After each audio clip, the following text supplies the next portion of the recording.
Good evening and namaskar to each and every one of you on LinkedIn, Facebook, YouTube, and my dearest Limitless tribe. Clarity is one of the most important aspects of a human life because clarity becomes that compass in our life which shows us the direction in which we want to go. But the clarity doesn't come so easily because clarity, along with the burning desire, can generate the how very easily, how we need to reach there. And most often than not, we need help from a guru, a mentor, a coach, or a guide, whatever we want to call him or her, and show us the way to be able to lead a life of purpose and fulfillment. Our guest today, Maya Jennifer, is a classically trained chef and worked with Taj Group of Hotels for 8 years before moving on to the Learning and Development Division with them later on. And an interesting part of her portfolio was to upgrade the supervisory and managerial skills of the managers, supervisors, and soft skills of the rest of the brigade. She enjoyed the part of designing the courses, and this has gone on to become a core strength of her today. Later, she studied under several tea masters to gather more knowledge about Camellia Sinensis, which is the scientific name of our beloved tea. Traveled extensively within India, Sri Lanka, and Hong Kong to learn more and become a tea sommelier, and went on to create 98 East Keys, crafting a line of specialty leaf tea with botanicals. Maya Jennifer practices an ancient system of multidimensional awareness relevant to our contemporary times, which she developed under the tutelage of a teacher. This awareness enables you to introspect, heal from within, and nurture your innate essence to flourish. She created the Aligned Life Framework to empower creative breakthroughs in inner mastery and to help leaders and entrepreneurs to maximize their energy and strength, find clarity, and expand their vision so as to be able to serve all of life everywhere. So, with a warm round of applause, let's bring on Maya. Hey Maya, hello. How are you doing? Thank you so Thanks much for so much, joining me. Anshu. Yes, thank you so much. And wow, when I was listening to you, I said, "Is that me?" Thank you so much. You have a lot to your credit. You actually had such a fantabulous journey. It's actually, so mesmerizing to go through all the journey that you have been through. So, in fact, why don't you share that journey with the audience, with, maybe whatever were your breakthroughs, the turnarounds, in your life? Okay, so let me start with my journey. When I was in school, when I had to study subjects like history, geography, maths, honestly, I was very, very average. And I didn't know what to do next after the 12th standard because specialization then comes into existence. And a cousin of mine then recommended, why don't you go into hotel management because it's very logical. You don't have to mug up things and you can process things and it happens for you. So that was for the first time when I went into hotel school that I realized, okay, so it's not that I'm bad in studies, it's just that I'm a person who studies differently and I need to understand and process things in order to make sense to me. So having done that, completed my hotel management course, then I went into join the Taj Group of Hotels. And I was actually recruited to join in the food and beverage service. And when I looked and I said, I have to smile at guests every day when I don't feel like smiling because sometimes I could be very angry. And so I asked for a shift into the kitchen so I could become a chef, not because I've ever cooked in my life, but because I could be behind the scenes. And and I was in the kitchen for about 8 years, enjoyed every moment of it, actually started very different shifts and timings. And then when I wanted to quit, and the HR community have a very great way of thinking. They said, why don't you start a training school for the Taj Group? Because we are losing a lot of our staff. So the moment I went in there, and then from there I had to, after training and creating that training school, then I had to travel to different hotels to train the brigade. So I was I was posted in Sri Lanka at the Taj Samudra. And while I was there, I think something shifted in me because there was this civil war happening in the country in Sri Lanka. And I was staying in this luxury property, but all the windows were sealed. And even if you had to go out, you had to, take permission to go out. And I said, I'm in a luxury, in a luxury hotel, but it's more like a luxury prison. So what is there in life? Is there more to life than just a better house, a better car? And that's where my journey really started. The soul searching, is there more? So I read a lot of books at that point of time, Stephen Covey, Tony Robbins. But there was still an element which was, there was a gap, because even though I practiced everything they says, I was not making it to the mark. And I kept saying, are you so bad at it that you can't put together those pieces? Until somebody recommended me that this person who does this course called Third Eye. Honestly, it made no sense to me because I've never heard about Third Eye or this energy space. And that was the first time that I said, let me get into it because I'm really desperate and I need something to. So when I went in for the course, it was absolutely bizarre because there was no repertoire, no knowledge built up. But over a period of time, I started to then look up the internet, study what is this third eye, what does it really do? And when I saw the other participants were speaking a very strange language, very metaphorical language. And I said, no, before my teacher leaves Bangalore this time, because he used to come from Bombay to Bangalore to do these courses, I said, I'm going to have that same metaphorical repertoire that those people have. And I think that's what it happened. But the journey is not easy because our intelligent mind keeps coming up and questioning. So you kind of are tossed in this ocean of, the rational mind and the intuition. So the intuition is like this cock that comes up for a little bit and then you push it down into the ocean again and then you bring it up. So that's been my journey. And so I've been in it. I mean, today when I was talking to somebody, I realized I've been in it for almost a quarter of a century. So, and that's what I really do, is to help people connect with that intuitive cognition or the third eye cognition, and how to use that metaphorical language to find clarity and a direction into what they really come on the planet to do and their true purpose. Amazing, amazing. What a fascinating journey this has been. Thank you so So, much. what is consciousness actually? Because we nowadays talk a lot. I mean, maybe it was not so 5, 10 years down the line. Nowadays, we on the social media also there's a lot of talk about consciousness and how you can find clarity. So, would you take us through? I mean, what exactly do you mean by consciousness? And then, how can you find clarity and expand that vision by this third eye cognition that you're talking about?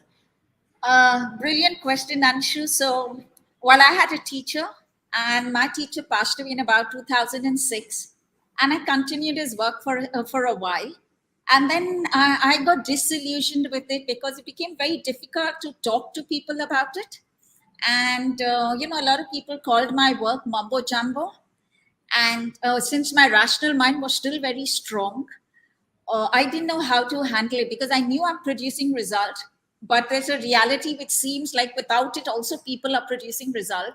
So what is this? So I actually took a sabbatical to actually go back onto the scoreboard and understand what my teacher taught me, what is the rational mind, what is the intuitive mind, and I was really lucky to have clients at that time who were very supportive in my journey. So I then came up with this framework, which I call the aligned framework or the consciousness framework, for lack of any other word, I'm just giving it a word. But in that framework, I kind of realized that there are levels of awareness or levels at which we're conscious of our reality.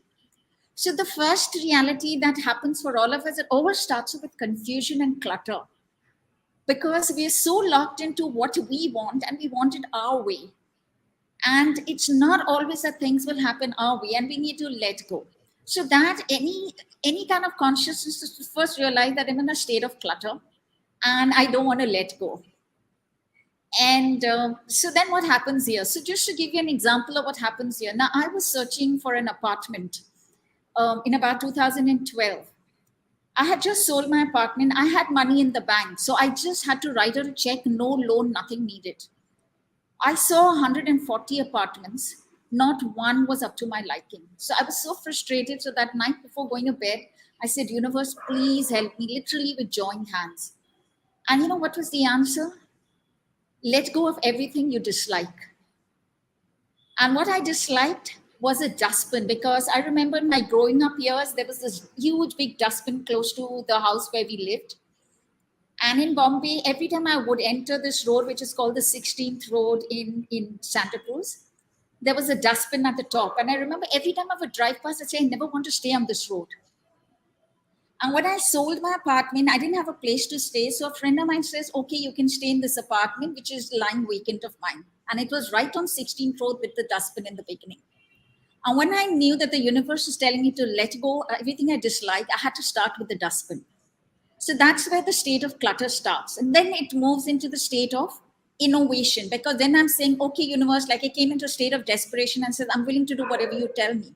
So I moved into the solution phase, which I call as the innovation phase.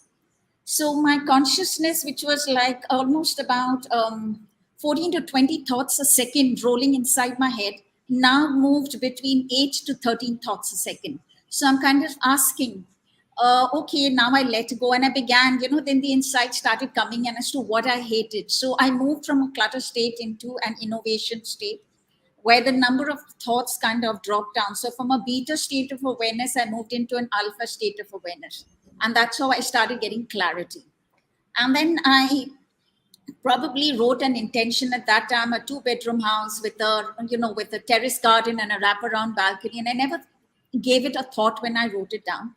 But that moved into the next phase called the creative state, where the thoughts drop down even further, and they're anywhere between 3 to 7 thoughts a second, which is like the theta state of awareness. So I'd moved into the creativity, where I'd actually stated the kind of apartment that I wanted. And sure enough, that same evening that followed, the estate agent took me, and I saw this house. It was exactly that matched this imagination that I had, or this creation that I had in my consciousness. And from there is then there's another consciousness which I'm also tapping into, and that's where you have Steve Jobs and Albert Einstein and all these guys who were in the inventive state, where you're absolutely in a state of nothingness. So you have no identity, no thing of time and space, and where you're actually tuned in with the universe and you receive an insight. So that's how they were able to invent, because the universe could work through them.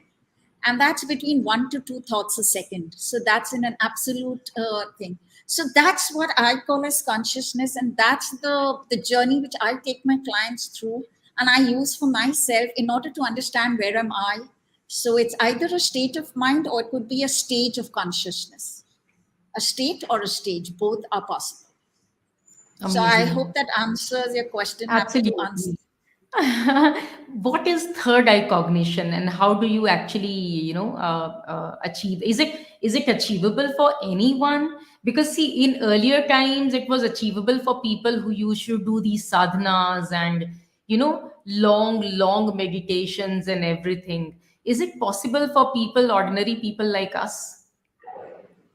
You're absolutely right. It's anyone and everyone has access to it. And we all had access to it till about the age of 3.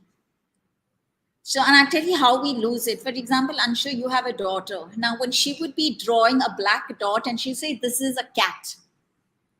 And you'll say, no, beta, the cat has, it has a tail, it has whiskers, it has these 2 ears. So your daughter has been seeing the energy field of the cat, and you're seeing the objective reality of the cat. And that's where the mismatch happened. And Right. so how do you bring the energetic and the objective reality into that? And that's where really the third eye comes in, because third eye is actually the ajna center. So it's the sixth sense that we work with. And the sixth sense has all the elements of the senses. So you can actually touch, taste, smell, hear, and see with the sixth sense. And what the process that I use is to take my participants to a very deep, relaxed state where they're actually in that no space, times, or no identity, where they reactivate it for themselves. It's nothing that I can do. My only role is to take them into that space and open the possibility for them. And then they walk into that possibility and then are able to see with their third eye.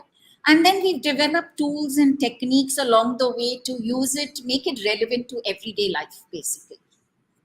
Amazing. Amazing. Thank you so much. I think that answers it. So, And okay, let me just give you a little bit more just to yeah. for your listeners out here and our listeners out here. So if I had to take ice, water, and steam, just to give you a metaphorical Yes. example. So Yes. ice is like my body. It's got length, breadth, and height. It can be Yes. seen, touched, you can feel it, right? Yes. But Yes. when you reduce the temperature of water, it starts to of ice. It starts to flow. It becomes water. Now, Right. water fits into the framework it is put. So either it will fit into this glass. If I put it into a bottle or a bowl, it fits in.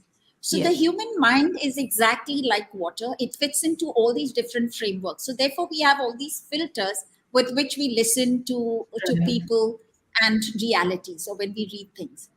Now, when you increase the temperature of the water, it becomes steam. Now, steam Yes. is something you cannot see, but you Yes. can feel it, you can experience it, but you cannot deny it doesn't exist. Yes. And that's really where the third eye cognitive fits into the level of steam, where you're able to decipher steam. And there's a whole world and a repertoire out there which is much larger than the rational mind. And if we can even tap into, that's where the limitlessness and the infiniteness comes from, is tapping into that potential of ours.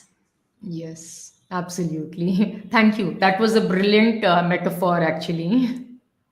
So, Maya, what is spirituality? Because you had the journey where, you were in that five-star hotel back in Taj Samudra, and you started questioning what were you doing with your life, who you were. You started reading, and in spite of implementing things, you were not seeing any such major results, and then you got onto the real spiritual side of yourself and everything. So what did you feel was that spirituality? What was that spirituality which was missing in your life earlier? So I'd like to just do a little shift in perspective, because I really don't understand spirituality, because but I would love to use the word ontological, because ontological is the study of being and who we are being. And that's really where my teacher really focused on who you are being. And so he would discern for me, like, who are you being right now? It's okay if you don't generate participants for the workshop, I'm not really interested. But who are you being in the process? Because in your being, people will see possibility. And so it was, this whole focus was on being. And that really, when he passed away and I had lost my path along the way, that's what I started looking for. Who am I being? And then I created a whole new model on how do we be. And in that state of being, because if I'm feeling fearful and I'm feeling stressed and anxious, I carry that vibe with me, and people pick up the vibe. Like we Yes. all talk, the vibe of that place is not really I nice, or Yes, the yes, vibe is really nice. I like being with her vibes are very good. And yes. so the being is about that vibe. So what is that vibe that I'm really transferring to people is where my real focus is. And Right. that really brings me back into alignment with myself. And it's not a one time process, because I thought, I've been in this for 25 years and I should be completely aligned. It's a moment by moment alignment that continuously it keeps you alert to that. Where am I at this moment? Who am I being at this moment? Am I being courageous, fearful, or am I being inspirational? Is if I have to take people to the next level, then who do I need to be? So Yes. so that's really where my focus has been, and that's where I've been trained into this whole ontological thing of being. Correct, correct. So, and so beautifully you've explained basically. So what is spirituality? Spirituality is basically the way we are in every moment, who we are in that every moment, with how much awareness, with what kind of character, what is our character in this moment. Are we That's right. fearful? Are we courageous? And Absolutely. That's true. beautiful. So, and does spirituality have anything to do with our success in life? I mean, do you, what do you believe? Uh, can people be completely not be aware of things around them, not be aware of, can people just aspire to be successful and they can be successful? Absolutely, because that's where you use willpower. And when you use willpower, you can be successful. So, and people have been successful using willpower, and that's a way to go through. I had also used willpower and it reached the success that I wanted to. But at one point, it had resulted in burnout. And that's Right. when the questions started coming in: who am I? Right. What matters to me? Yes. And then you realize that, yes, money is important, but also, how do I, I'm here for a much larger purpose. So how do I, align my life with something much larger than I've come for?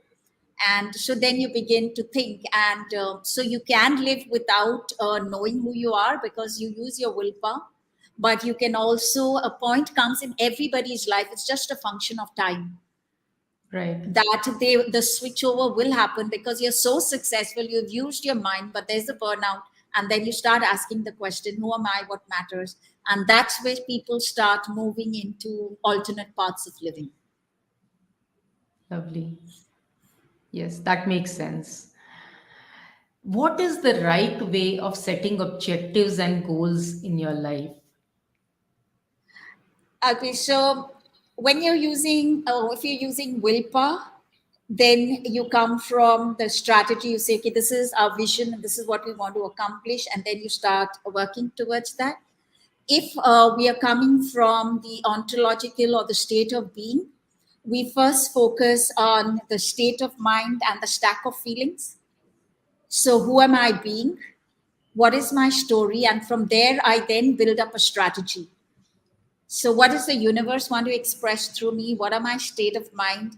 And then I say, okay, so it's like me when I got lost along the way. I was doing fantastically well. My clients were getting value, but I was not feeling happy because it went into an execution mode. And when Right. it went into execution, there was no more joy left because my creation had stopped.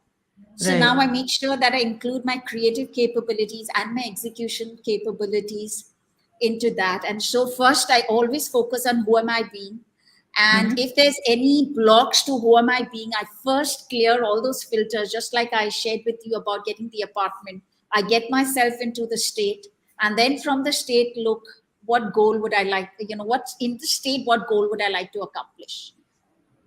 Absolutely.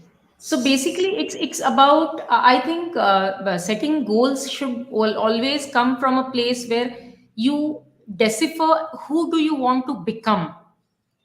As you mentioned in one of your answers, that who do you need to be able to That's get right. people into transformation. That's right. So I think that should be one of the goals, that this is, I would love to become this person. And then if I'm this person has a particular, sense. So if I'd like to become this, what is the financial state of this person? What is the state of being? So would I like to be inspired, empowered, opulent? Okay, then what is the state of opulence? What kind of, you know, work would I like to do from the state of opulence? What kind of income I would like to have in the state of opulence? So it opens a totally different Pandora's box or a whole new world which you never would have thought of, rather than coming from I don't have and I need it. Yes, Then you choose very little because you're looking at it very linear, but you don't have to be linear, it could be exponential. it could be exponential because there's no dearth of anything in this And universe. that's right. And it doesn't have to follow the path that we want. Yeah. So you could today what I am, although I do coaching, a lot of my income is actually come because of real estate things and in the stock market because of making those wise decisions. Right. But if I don't do the work of the universe, is to do those courses for those people, then this whole world doesn't become, because that's who am I being, and in that being, this possibility opens up for me. Amazing. Amazing. How beautifully you have explained things. So it need not be that, we constantly talk about hustling, and, we think that it's really linear. The amount of effort we put in, the amount of, abundance we can create for ourselves. But it's just about what we are being in this moment, and what we are doing in that moment of being. And that actually opens up so many other possibilities, and the universe opens up that abundance for us. You're so right, Anshu, because the abundance that has come to me is only because I'm doing universe's work. Do I love doing the workshops? Yes, I do.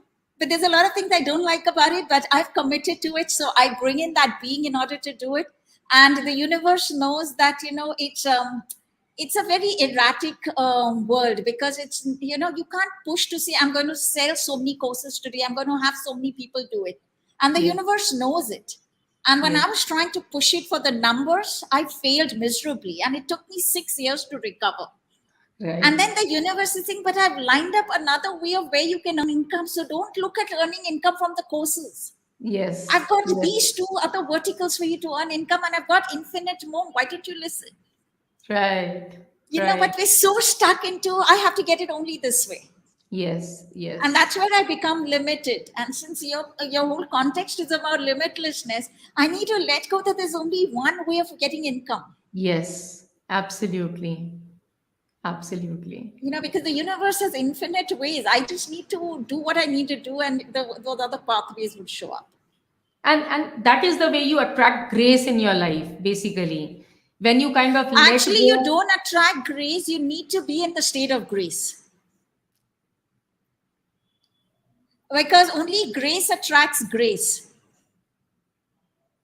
So we need to just open our arms up Absolutely, and we just need to accept ourselves, and that I'm whole and complete and perfect the way I am. And that's something which that's a statement, and I would love to leave that for you, for the listeners on the show, that if we just keep experiencing the statement, I'm whole and complete and perfect, trust me, they would begin to see shifts. And I don't want to call it a mantra, I don't want to seem it like a myth, but there is an energetic vibration which shifts.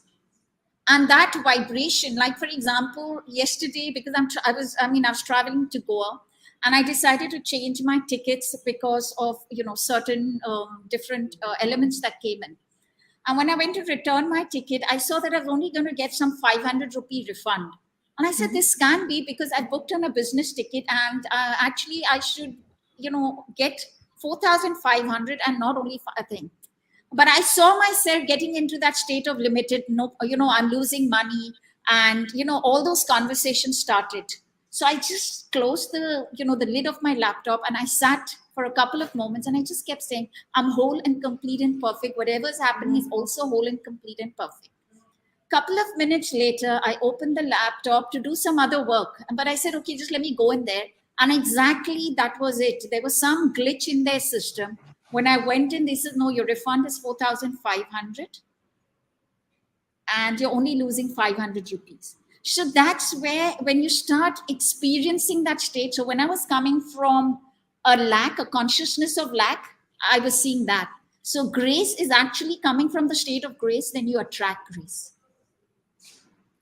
And this Right. was so as real as 48 hours ago. So, I mean, it's so Right. real for me. So I keep reminding myself, if you could do that, anything is possible. And for every person who's listening to the show, that's what's possible.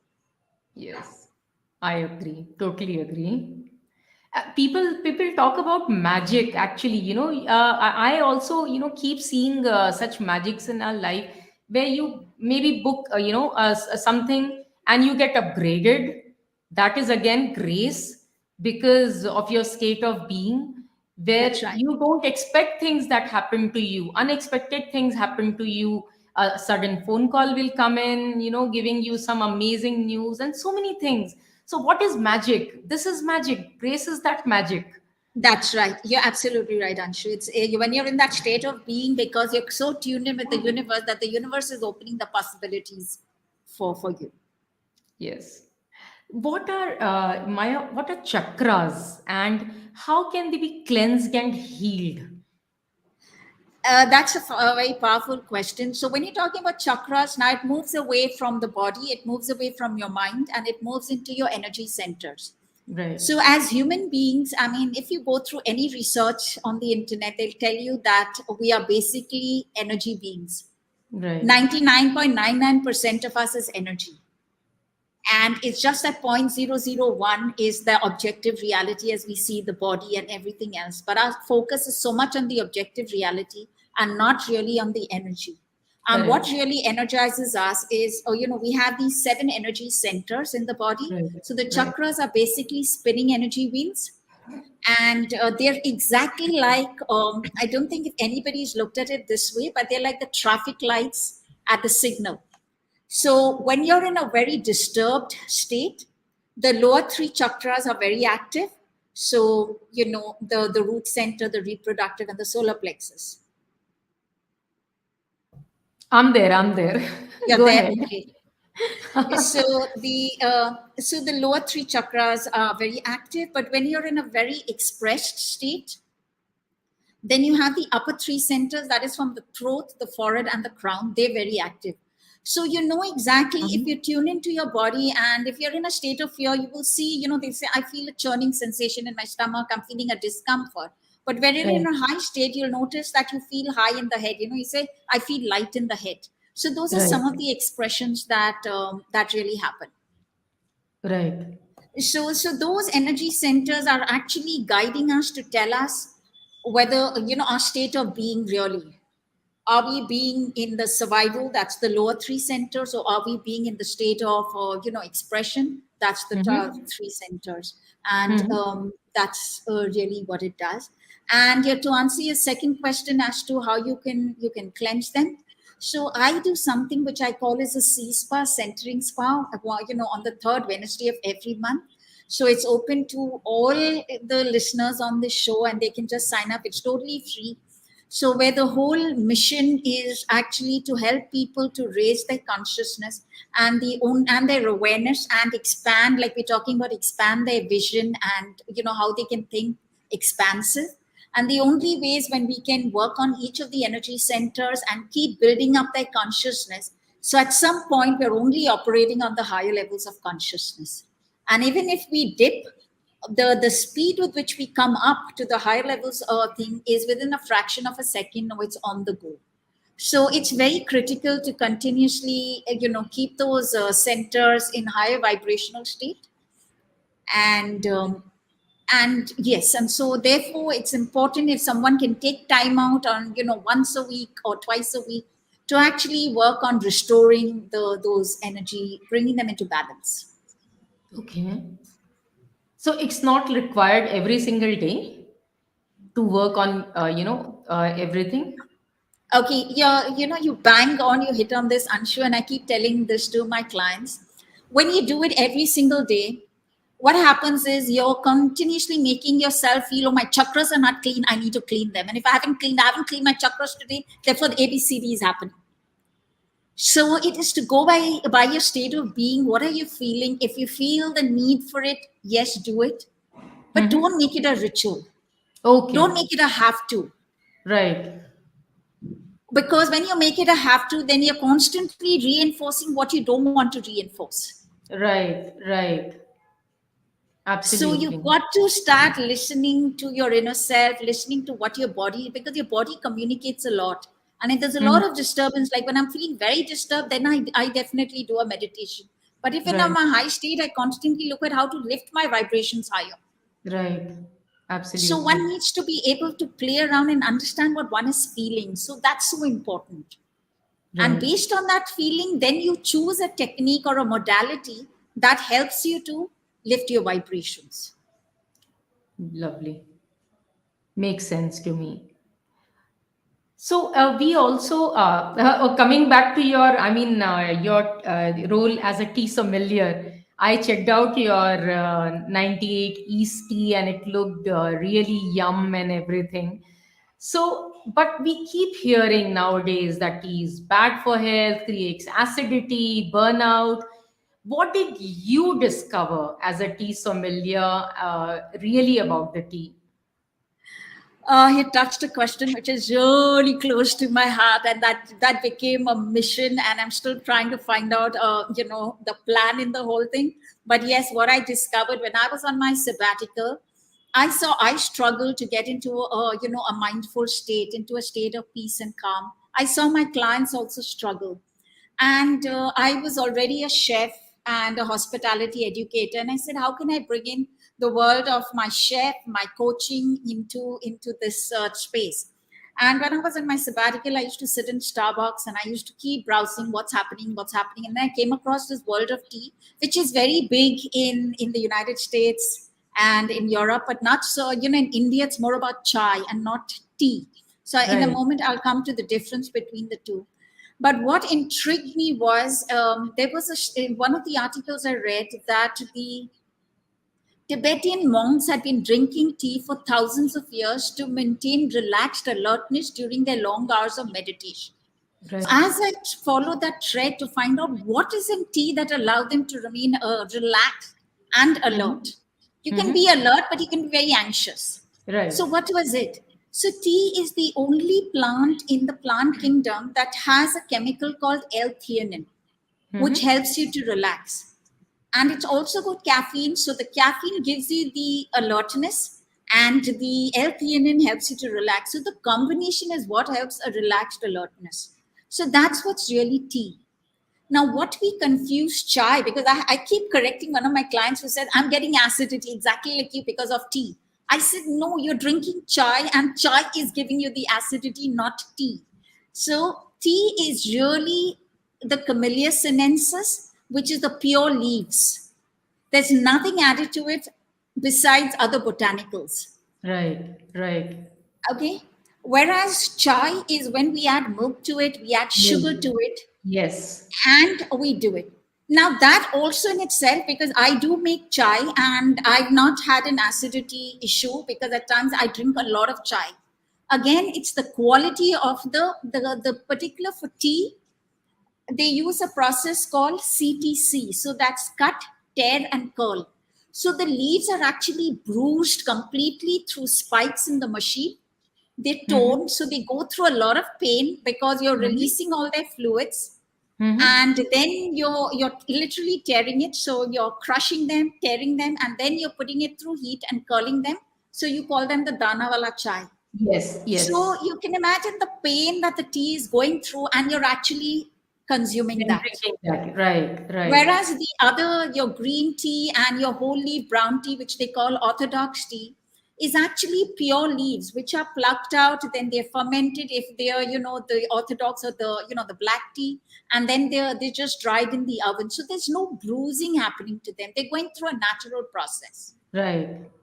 Now, even with that, the CTC, there are companies which do it very well. And so some of those quality, which is very high end and they're very expensive, not even available in for regular consumers to buy. But Mm-hmm. having been in the market, I know exactly, where to pick them up from. And so when you make chai out of that, the quality itself is so superior. It's not using the very cheap grade. So what is sold in the mass market is very the lowest and the cheapest grade of tea. Right. And that's really what gives you the acidity, because only when you use the upper leaves is where you're really using nature. The lower leaves have really are not the good quality, and it depends on the plants also. Right. So acidity does when you're using very poor quality leaves, but if Right. you're using the good quality leaves and they come at a price, um, you'll never get acidity. Honestly, I drink tea the entire day. I constantly pour it. And another thing which a lot of people don't tell us about tea leaves, the medicinal value of tea leaves actually comes from the second time you steep it. The first time is just unlocking the flavor, but from the second time onwards, as the leaves begin to open up more and more, the medicinal value from the tea actually comes out.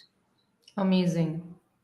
And so you don't boil your tea, but you're just adding hot water to it for for Right. about 2 minutes, just to Right. steep and remove the essence. Right.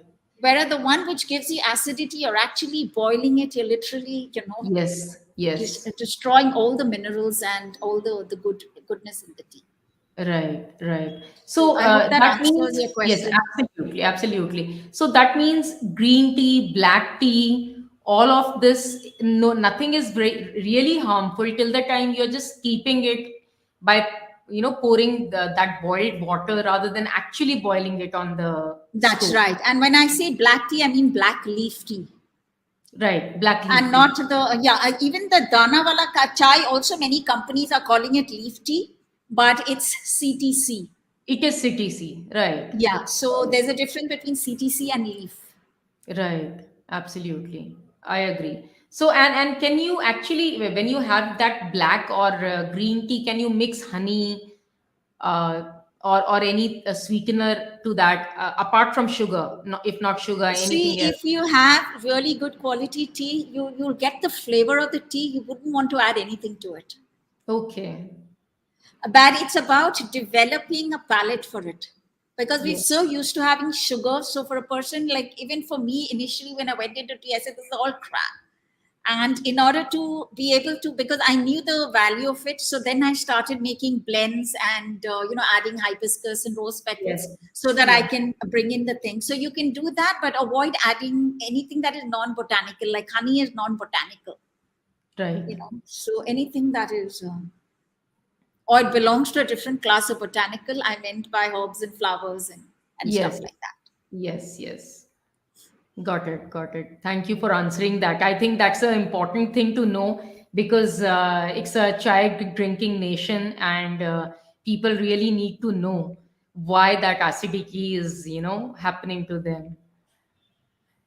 What is the major change that Maya underwent from the time she was in hospitality to the time she got into this deep work? What has been that major transformation in you as a person? Interesting question. So I would say when I started out my journey as a chef, I was very fearful. If I had to say something, I would, in my mind would just go blank and nothing would come out of my mouth. If I did something was basically to please people and to get their approval, and people says, "Oh, wow, she's this," I would go out of my way. So there was no Maya in Maya. Right. And so when if I look at the flip side today, yes, do I help people? Yes, I do. But I also know my jurisdiction as to it's about imparting people, so not creating a dependency.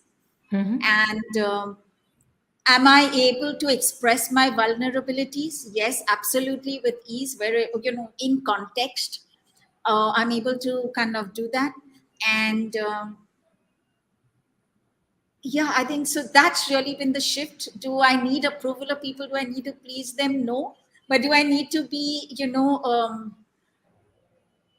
I need to be honest with them and see what is the appropriateness and how to communicate across in a way that Yeah. I hold my state of grace and also let those people hold their state of grace. So, how is a win-win for both of us? So that's really been a shift in my consciousness.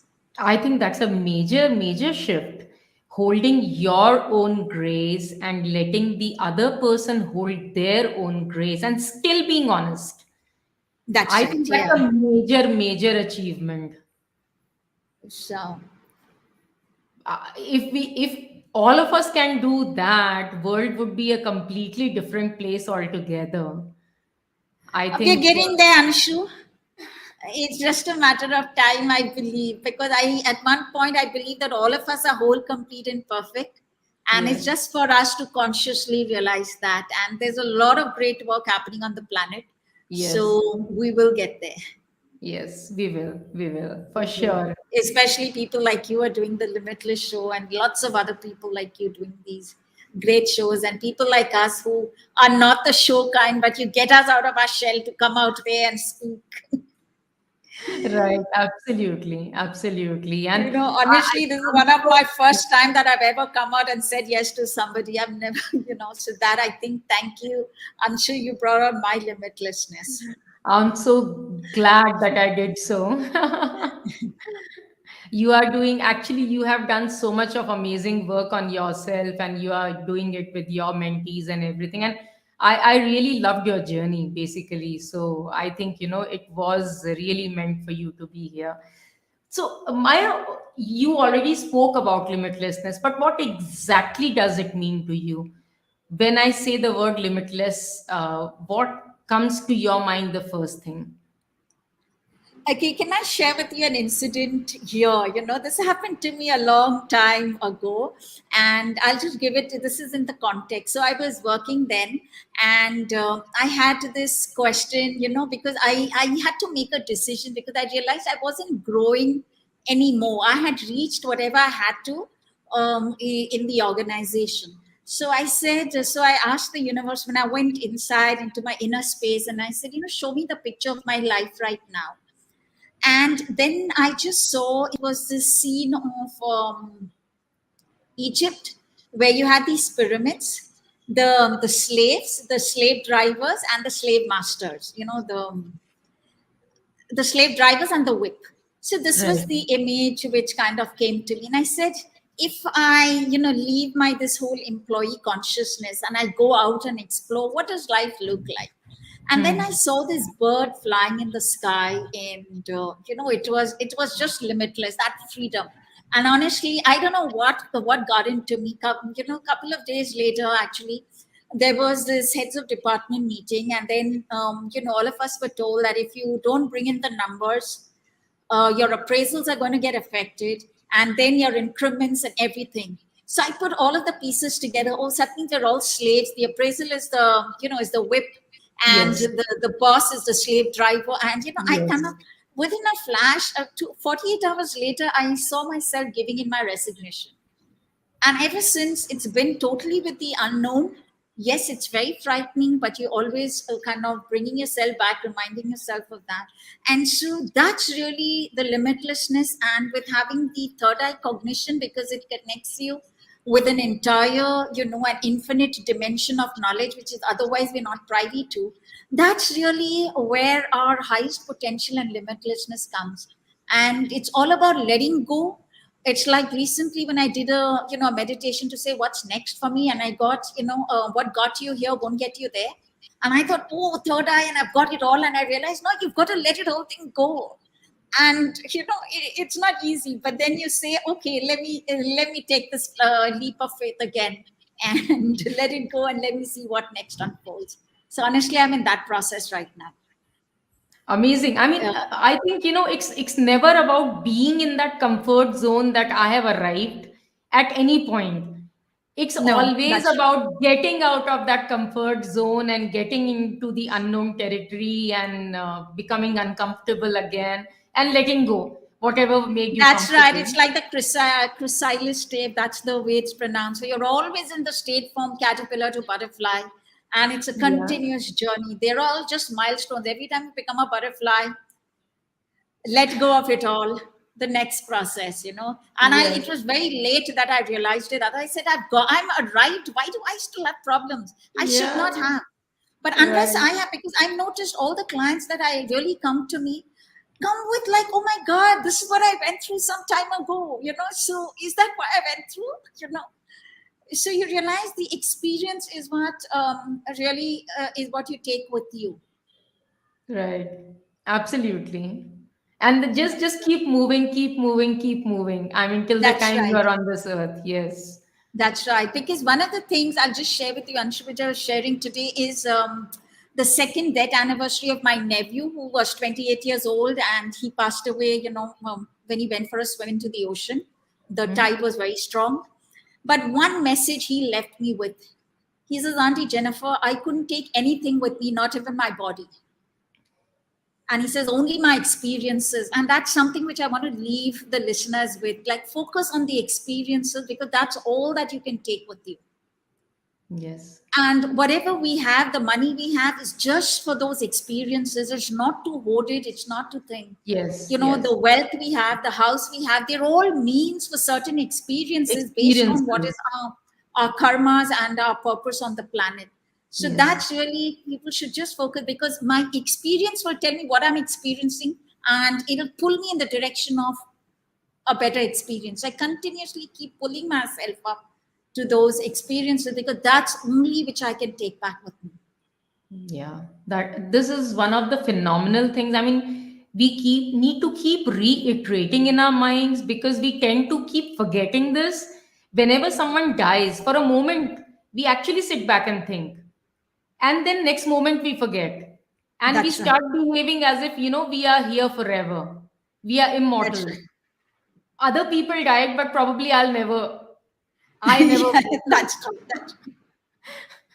And I think, yeah, this awareness needs to be there all the time. And yes, true, so true. I think even Napoleon, when he left, he made them, put out his hands out of his, everything, and to show people that he was leaving empty handed.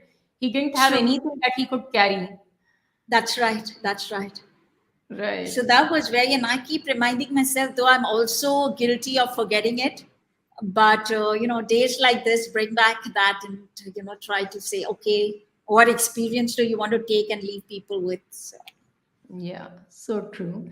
Great, Maya. We'll go on to the next round, which is just another 5 more minutes round. It's a okay, short brilliant. round for lightning bolt Okay, round. And okay, I'll be asking you some short questions which require short answers. okay, Let's move on there. okay. Shoot. I hope I can answer them.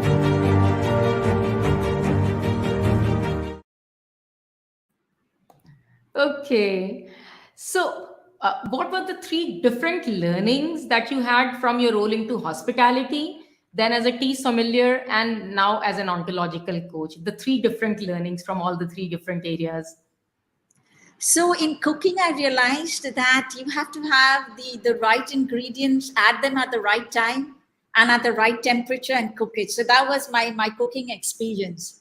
Right. And when I moved into tea sommelier, I began to, actually extract a lot, because when I looked at tea, I said, okay, this particular tea, what will bring out its essence and flavor? Okay, if I add a spice to it, how will that spice come up? So that's what really happened in the thing. How do I bring out the essence of things?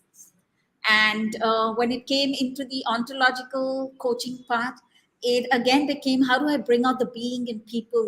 They're caught somewhere. How do I bring that out? So it's always about bringing out the essence and the being. But each one of them helped me to come to this. So it was more very physical. This was more, at an energy and thing, and this is totally at an abstract level. So I would say. Absolutely. Right. Right. So fill in the blanks. Freedom to you is Um, Freedom is actually the ability to pursue the right knowledge, because if I pursue the right knowledge, that knowledge is going to help me to go with the unknown. So so that's what I would really pursue. Is That's what freedom to me is: pursuit of the right knowledge. nice. The three biggest qualities required in hospitality industry are So I would say compassion, empathy would be one. Patience would be another, and the other would be charisma, so that they hold the space for the clients, because very often there are a lot of words that are used in the menus which can overwhelm somebody and intimidate some of the people. So one should be able to hold that space for them to express their vulnerabilities of not knowing what's on that menu. beautifully put. I mean, that was a brilliant explanation. Have you ever seen an invisible being? Interesting question. Not really, but I can feel and I can communicate with them.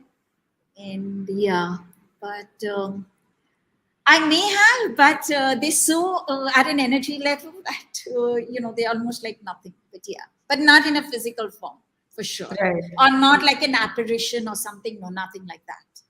And when you actually feel that energy, what is the first reaction that you have? It's just that aha moment. It's just there. It just feels so complete, whole, and so perfect. There's no thoughts. There's no thing. It's just in the zone. You would say. Okay, nice, interesting actually. If you could speak to any of the animal species in the world, who would it be? Very interesting, because While I do love animals, I'm not so fond of them. Uh, maybe rats. Okay, and what would Because be your first question? I'll tell you why I would speak to rats, because I'm so petrified of them that I've done a lot of work to make my home in Bombay absolutely pest Pest free, or free. because we Yes. use that word, without any pesticide, just at an energy level. Mm-hmm. And um, and I and I would love to share, my fear with them, and let them know that I don't like them so much, but I still respect their existence. So what would be your first question to them, if there is a question that you would ask them? Interesting, because honestly, I don't know, but let me just put in something here. I'd say, what would you like from me? What can I do for you to shift your path? Probably. Okay. All right. Nice. Who has been your biggest inspiration in your life? Honestly, there's been, like, when I had my teacher, he never wanted us to glorify him, because he said, we're just a manifestation and we just come in to help you. To glorify one person wouldn't be fair, because there's up-teen number, especially during my sabbatical. There were lots of people on the internet that I viewed, because I couldn't find one particular person who could fill up the space. But there were infinite number of people out there who actually contributed to my journey and my growth and expansion. So I would really say that, at an energy level, there's definitely an energy working to support me, and there's an energy working to support everyone only if we allow them. Yes, right. What is one non-negotiable ritual if you follow anything in your daily life? One would be gratefulness, because no matter how negative I am or fearful, the moment I move into the feeling that gratefulness, I can feel my vibrations. So from my low energy centers, I can feel my heart center opening, and from there I start moving up, and I feel so much better, and then I begin to get the solutions, to what I'm looking for. So if there's one thing, it's which is non-negotiable, is gratefulness. Right. What, according to you, is the most important skill in this world? To be able to listen to your inner voice, and Yes. where is it leading to. And And we that all gives have you it. that clarity. Yes. We all have it, but it's just that we allow our intelligent mind to take over, including me. I'm guilty of it too. So Yeah, we just, I think, keep forgetting because that's how it is. I mean, your name has that word Maya.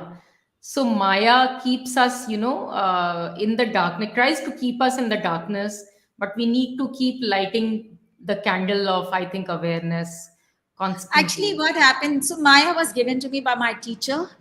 What really happens is we've practiced our rational mind for the longest time, and so that keeps coming. But when I see the breakdown from my rational mind, so now I keep reminding myself of the breakthroughs I had when I did not use my rational mind, and when I ignored my rational mind, the breakdowns that I had. So when I keep reminding myself, so I would say it has been much better. And there are times in the day where there's a slip, but that's also important, because then you're conscious and you're not living in an automatic zone.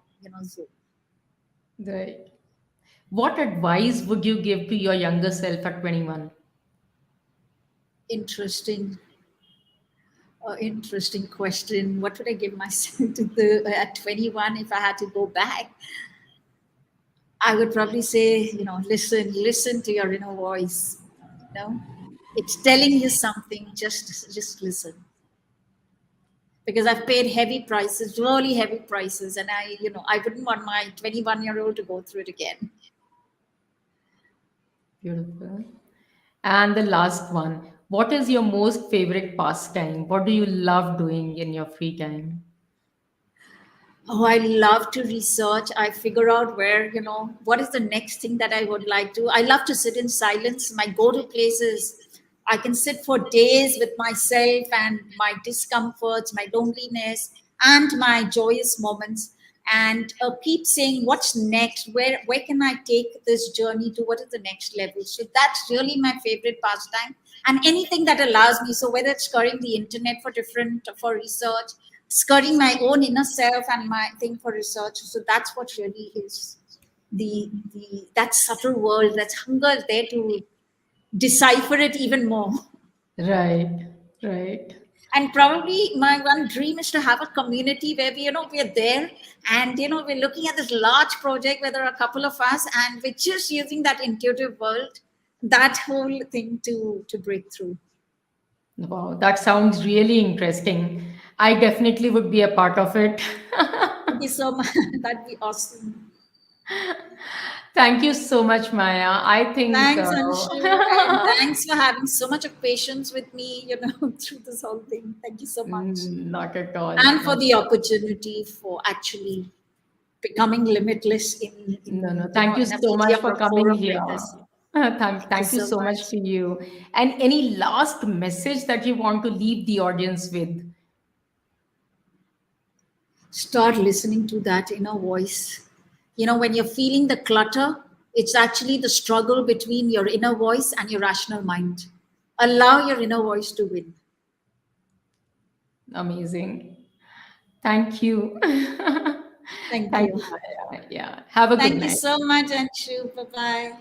And Bye thank you, bye. audience and listeners. Bye bye. Bye. Hey, people. Wasn't it phenomenal? What different perceptions you got from Maya. So much of wisdom, wasn't it? The ontological world, the world of being, and being in the state of grace to attract grace. Wasn't it really, really enlightening to hear her? I thoroughly, thoroughly enjoyed this whole conversation, and it's already one of my most favorites. So, do let me know, what did you like in this whole conversation? What was the learning for you, and is there anything that you would try to implement in your life? If you will need to get in touch with her, her LinkedIn profile's description is given in the description of the post. You can get in touch with her over there. Till we meet again next week, so see you next week. Take care, god bless, bye bye, and be limitless.